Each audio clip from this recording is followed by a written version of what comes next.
I had an advisor call me up and say, Isaac, I need your help. I'm talking to this plan sponsor looking to bring them on. They thought it was a fiduciary breach of duty on their part to hire me as the advisor. They only looked at it as adding expense to the plan. And I said, well, no, actually, it's the exact opposite. So assuming that this client, this plan sponsor was not an investment advisor representative and licensed to be so, then it was a breach of fiduciary duty to not hire the investment advisor expert.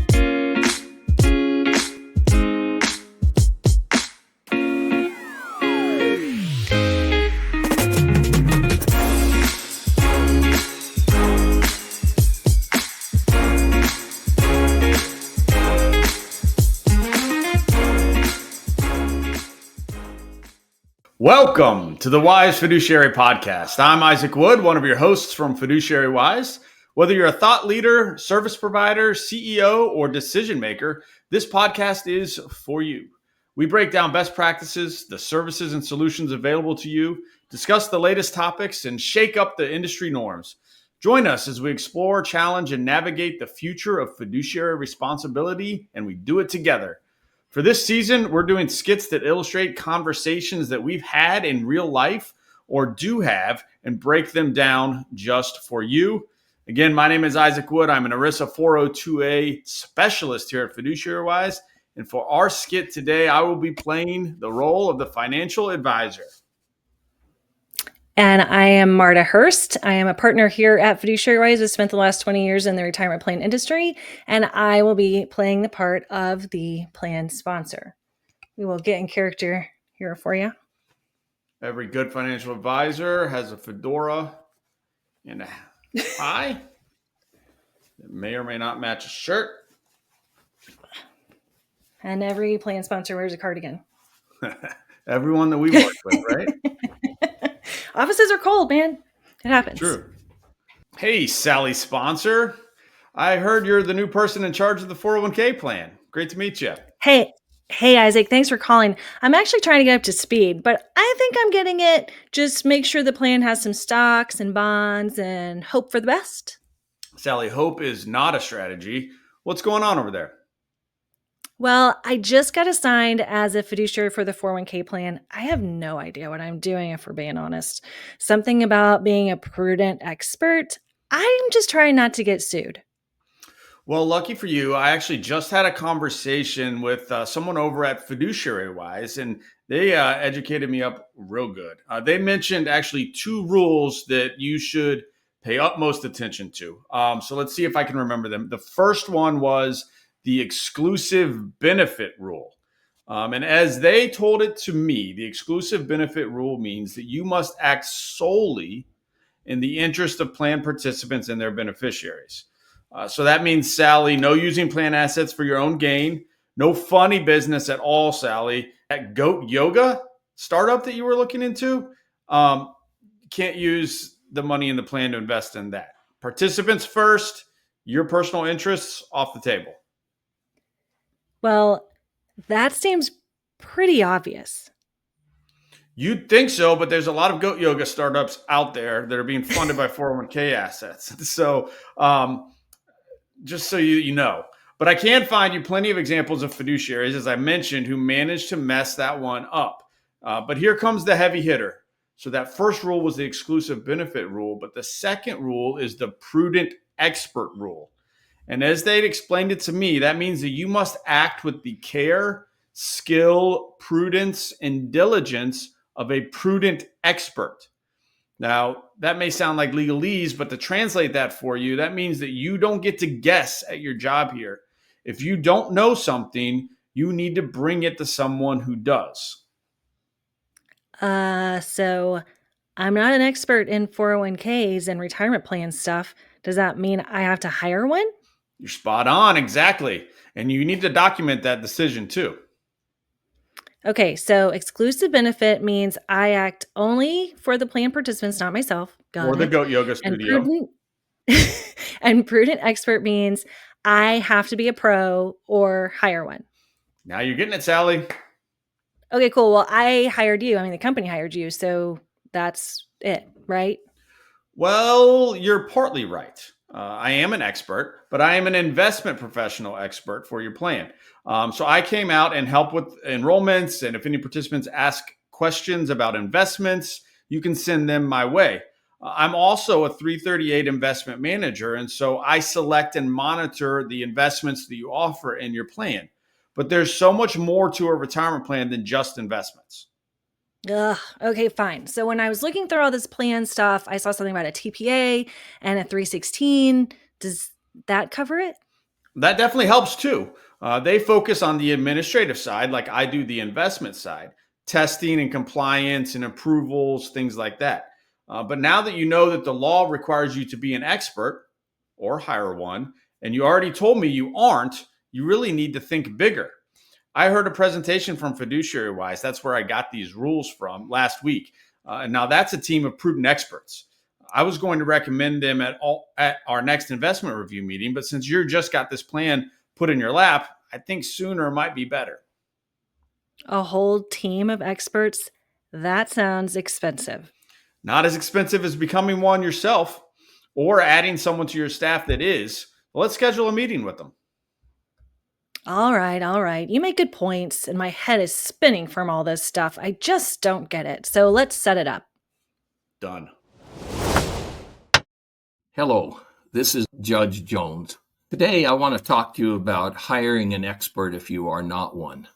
When I think of an expert, I think of a very substantial study that was done by Cambridge University, that it took over 10,000 hours exclusively in your study. And one must be able to publish and be able to have the review of other experts. It actually goes back to the 1300s and guilds, and when there were masters, and then with that were beginners or knaves. A few years ago, the Department of Labor Advisory Board reminded the Department of Labor that if one was not an expert under ERISA, there was no excuse. You could not say, well, I didn't know what I was doing. Because you must, if you take that position, know what you're doing. And they gave to the Department of Labor the guidance that if you don't know what you're doing, then hire someone that does. In order to do that, it's many years of experience and understanding Title I of ERISA, which is very complicated. When ERISA, as an example, was established, it came out over 510 pages, but beside it, you must know over 1,000 pages of what's called the Common Law of Trust, which is located in the Restatement of Trusts. And so, just to start off in 1974, you started off with over 1,500 pages. If you don't know it or understand it, if you don't understand ERISA and understand the restatement, then you must hire an expert that does. No question about it. I gotta say, my plan sponsor cardigan is warm. Very warm. Hope that AC up there at Plan Sponsor HQ. Oh, all right. Well, these are two rules that we focus on a whole lot here at Fiduciary Wise. And as our plan sponsor said, I mean, I think a lot of plan sponsors that we work with, their intention is to do right by the participant. I think sometimes that can get a little fuzzy. It's not always people intentionally doing harm to the participant, but it's just not always keeping them at top of mind, at the forefront. Hey, I'm Isaac Wood with Fiduciary Wise. With years of experience helping plan sponsors, TPAs, record keepers, and advisors navigate the complexities of retirement plans, I understand that every client has unique needs. That's why our MEP, PEP, and DC group of plan services offer complete customization. Whether you're managing multiple plans or looking to streamline administration, we tailor solutions that fit your goals while also ensuring compliance with ERISA regulations. At Fiduciary Wise, we don't just offer cookie cutter options. We work closely with you to design a plan that maximizes efficiency, minimizes risk, and gives you the control that you need. Imagine the confidence of knowing that you have an experienced team behind you, guiding you every step of the way. If you're ready to take your retirement plan to the next level, let's connect. You can schedule a meeting at fiduciarywise.com/scheduling to see how we can help. Yeah, and I think conceptually that's an easy one, as Sally mentioned as the plan sponsor, right? That we're doing this for the benefit of our participants, but it doesn't just apply as an umbrella of the plan. Like, it applies to every decision that you make in the plan. And so as you start to think about the decisions that get made throughout any given plan year, or that come up throughout the managing and monitoring of a 401k plan, there's lots of decisions that it can become easy, like even without thinking about that you're making that decision for the benefit of the plan sponsor, for the benefit of you as the named fiduciary, for the benefit of the advisor, or for the benefit of the record keeper, or any of the other service providers, that there can be decisions that are made. And so to be able to apply that standard of everything has to be done for the benefit of the participants and their beneficiaries, becomes harder to execute once you start sort of unraveling the day-to-day details and decisions that get made around a plan. I think that makes a lot of sense, because especially when you are operating in a business, you just start to get that business mindset, and here's what we do and here's how we do it, and so thinking about the plan from the participant perspective, really, it's an exercise, right? I mean, it's a conscious thing. You have to make that habit and put it top of mind when you are thinking about these things and making decisions about the plan. So I think those are really excellent points. So The anything prudent else on that? Like, expert rule. that's the top of the pyramid, right? Or I guess this is the Oh, yeah, bottom of the pyramid that everything's built on. Depends on how you build your pyramids. yeah. But that exclusive benefit rule, we have it listed in Yeah, all of most our stuff important. as being rule one. That's where you start. Everything has to funnel from that. But then the prudent expert rule, this is one that I think a majority of the industry, the majority of service providers, the majority of plan sponsors, don't even know exists. So, for example, I had this was last year sometime. I had an advisor call me up and say, Isaac, I need your help. I'm talking to this plan sponsor, looking to bring them on as a client. But they said that they thought it was a fiduciary breach of duty on their part to hire me as the advisor, because they only looked at it as adding expense to the plan. So they thought that it was um, a failure from a fiduciary perspective to bring in an investment advisor, because they would be Oh, paying them wow. out of the plan assets. And I said, well, no, actually, it's the exact opposite. And that's what the prudent expert rule says, that ERISA says, hey, you as a plan sponsor, you are the named fiduciary on this plan. You are the fiduciary on this plan. If you cannot execute any number of the over 80 different fiduciary roles and responsibilities that are then required of you, if you cannot execute any one of those to the standard of being a prudent expert, then we expect that you would hire an expert. And so, assuming that this client, this plan sponsor, was not an investment advisor representative themselves, and licensed to be so, then it was a breach of fiduciary duty to not hire the investment advisor expert. And that, as we walk through in our skit, applies to not only investments, but all the other fiduciary roles and responsibilities in a plan. There's three major buckets of responsibility, of fiduciary responsibility inside a 401k plan. Investments is the one we think about all the time, at least those of us in the industry For do, sure. because most of us coming from an investment industry background, that as a participant in a 401k plan, that's what you're thinking about, right? Like, is my money going up or down? Like, it's the money. So the investments are we're aware of those. But then there's also an administrative bucket, which oftentimes is handled by that TPA and other administrators, the administration of the plan. And there's also a legal bucket. And all of that, all three of those buckets have the plan sponsor or an otherwise named fiduciary I know is people that do that. responsible over all of them. And so Yeah. all of the roles and responsibilities that come under there, if you as the plan sponsor aren't an expert in any of those rules, ERISA says, hey, you should go hire an expert. I love that you brought up this example about the plan sponsor, and it really makes me start thinking about that Supreme Court case that came out recently. And I know we are doing a lot of other things around that case, so I don't want to dive too deep into it today.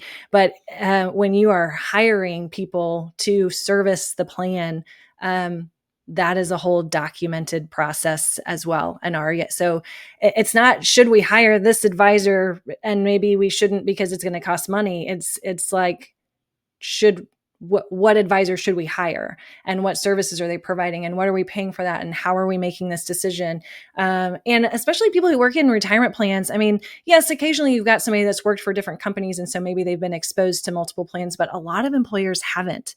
I mean, they Yes. know what they've got, and they know what their people offer, and they don't know a lot outside of that. So that's important too when you're thinking about who to involve in your plan. Well, and so it's a great call out. So the Supreme Court just judged. I don't. We're not the judges, but they ruled Yeah. on a case, Cunningham versus Cornell, just here in the last week or so from our recording of this episode. But one of the takeaways from that ruling is that any hiring of a service provider is actually a prohibited transaction. And so there's a list of exclusions that you can have to qualify for to be able to do that. So think about what that means, because we just got done telling you that if you're not an expert, ERISA expects that you hire a service provider to do that. Yep.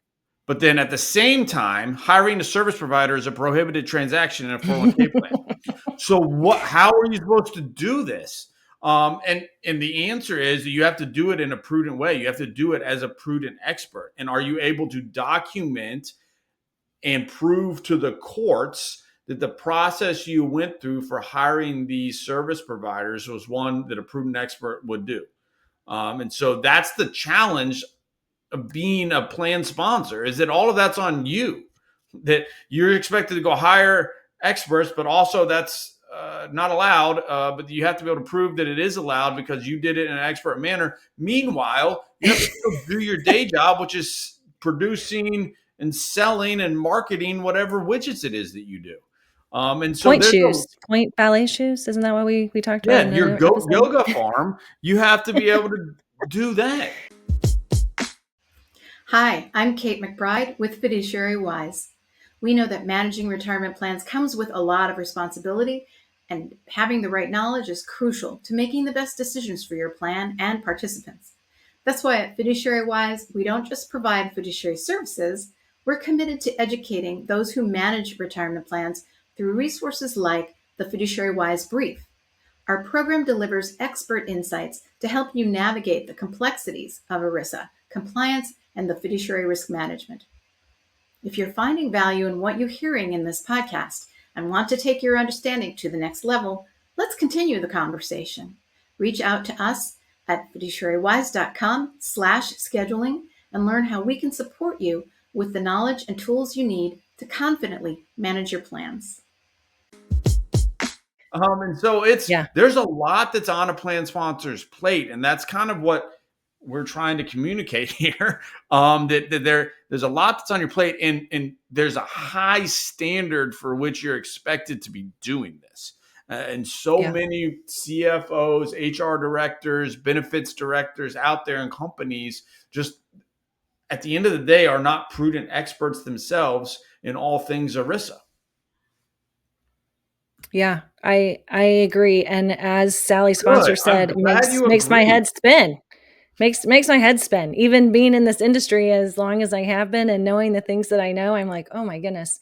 That seems like a lot of pressure to put on employers who are again, in general, the employers that we work with, they are trying to they put this benefit in place for their plan participants, and they are trying to do right by them. So, I but there's a lot of information out there, and just like this new Supreme Court case that came rolling down, there's a lot to interpret. And I don't know if you've ever read some of those court cases, but Try They to. get a lot, there's a lot of triple negatives, and then it's like, well, wait, what was that saying again? So I love that we work with an office that has people who enjoy digging into that, and we have discussions here at Fiduciary Wise about what does that mean for us and how we help the plans that we have. What does that mean for the employers across the country who sponsor retirement plans? When it's like we talked about last week in the last episode, that ignorance is not a defense.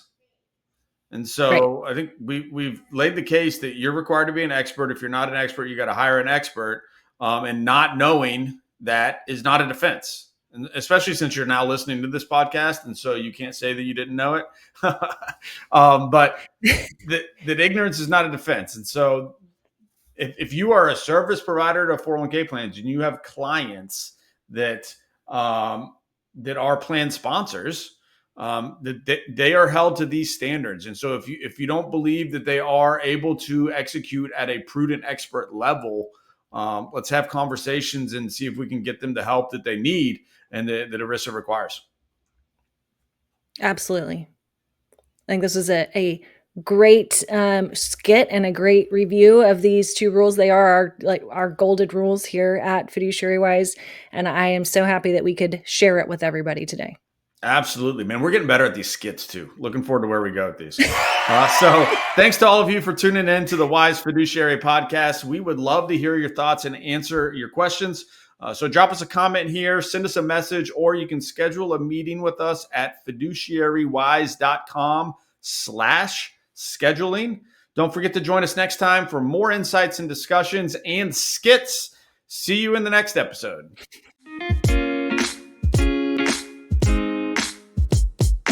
The Wise Fiduciary Podcast is a production of Fiduciary Wise LLC, where retirement plan expertise meets real-world insights. Hosted by Marta Hurst, Kate McBride, and Isaac Wood, this show is written and produced by the Fiduciary Wise team. Our executive producer is Haley Blank. This episode was written by Marta Hurst. The content of this podcast is for informational and educational purposes only and should not be construed as legal or investment advice. Always consult a qualified professional regarding your responsibilities as a plan sponsor or a fiduciary. Thanks for listening.